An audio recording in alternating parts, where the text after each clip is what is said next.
Hi, what's going on, everyone? First, let me thank you for continuously watching my videos, providing me with feedback, providing me with motivation to continue doing these videos. And we are almost nearing the first 1,000 subscribers. And as a way of my giving back, um, right after watching this video, try searching for, or I will just put in the description below, the Facebook group page that I will create exclusive for the subscribers of my channel. It's also my way to facilitate some, wait for it, giveaways.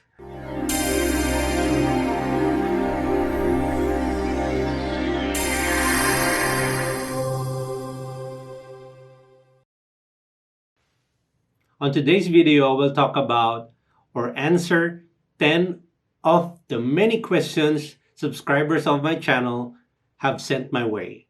All right, let's get into it. I have a copy of your questions here. First question, when do you deworm your puppies? All right, I deworm my puppies starting from 2 weeks and 2 weeks after that until they're 12 weeks old. All right. So basically, every 2 weeks since starting on their second week.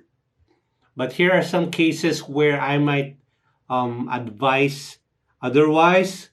There are times when puppies are not so healthy. There are times when puppies are not so strong.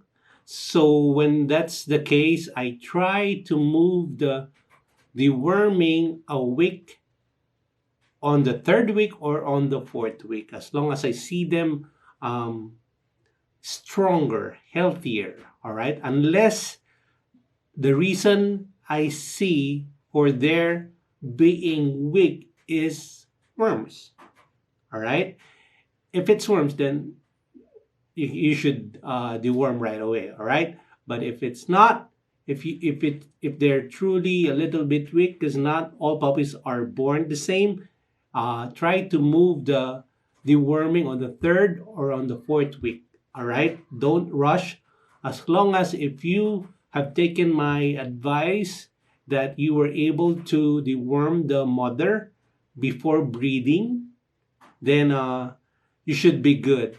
So don't rush. But the advice that the experts have given us is starting from their second week and every 2 weeks from there on until they're 12 weeks. All right. The second question I have here is, can you deworm your pregnant dog?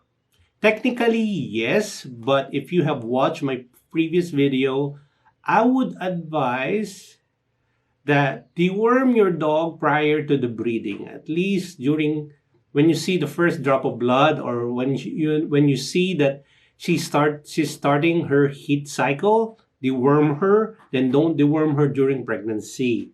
But if you forgot doing that, at least do it 10 days prior to giving birth. That's the expert's advice, the veterinarian's advice. But if I will base it on my experience, I have always dewormed my female dog on the first day of heat cycle. All right. And then the next one would be 10 days after giving birth or a week after giving birth. So, what we're trying to do is deworm and to get rid of parasites inside her prior to mating. And then, right after giving birth, which is 2 months 2 months of pregnancy, you will do it again probably a week after giving birth. So you're trying to make sure that as much as possible there is no parasites inside, so she cannot transfer it to her puppies. All right. The third question that I have here is, can supplement or can calcium supplement make my dog's bone bigger? Answer is no. No, basically, this should be part of the meat series, uh, busting of meat series, right? Anyway, what I'm trying to say is, calcium supplement doesn't make your dog's bone bigger, it makes it stronger.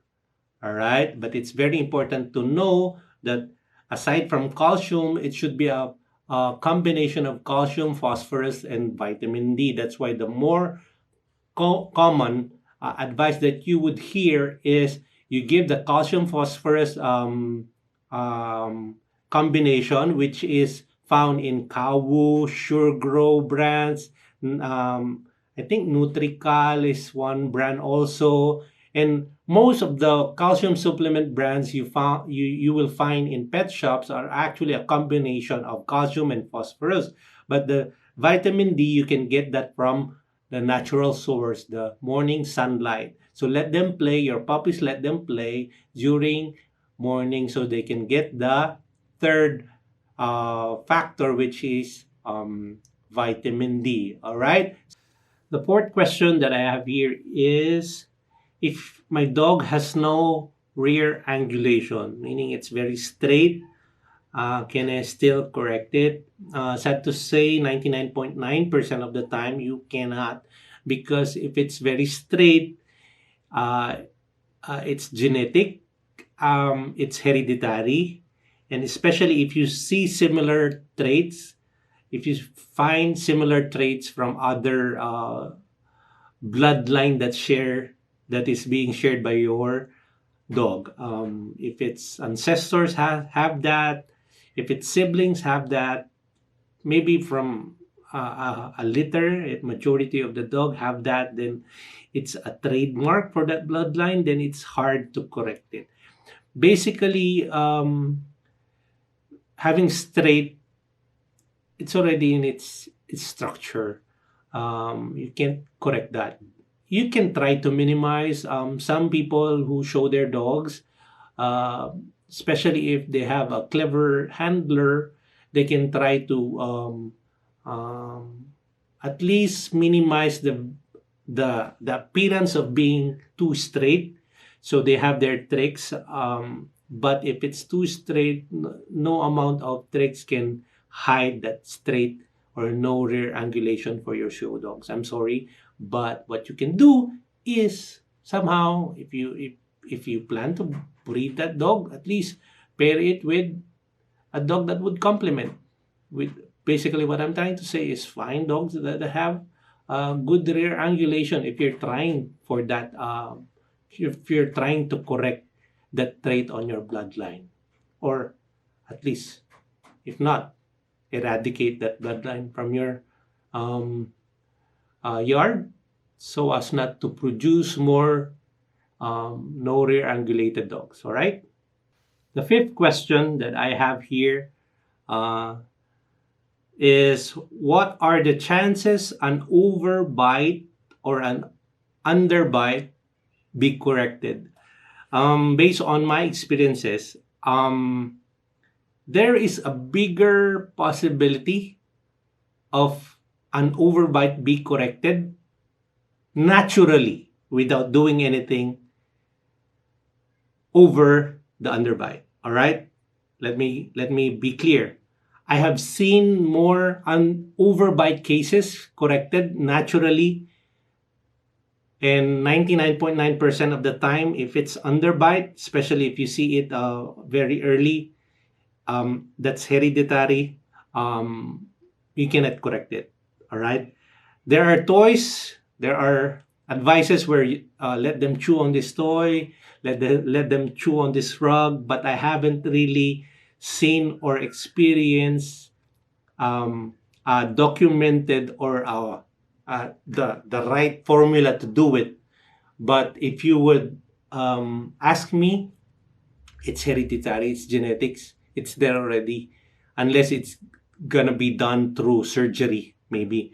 All right, but I have seen more overbite cases be corrected naturally because sometimes the jaw is not yet on a very early age.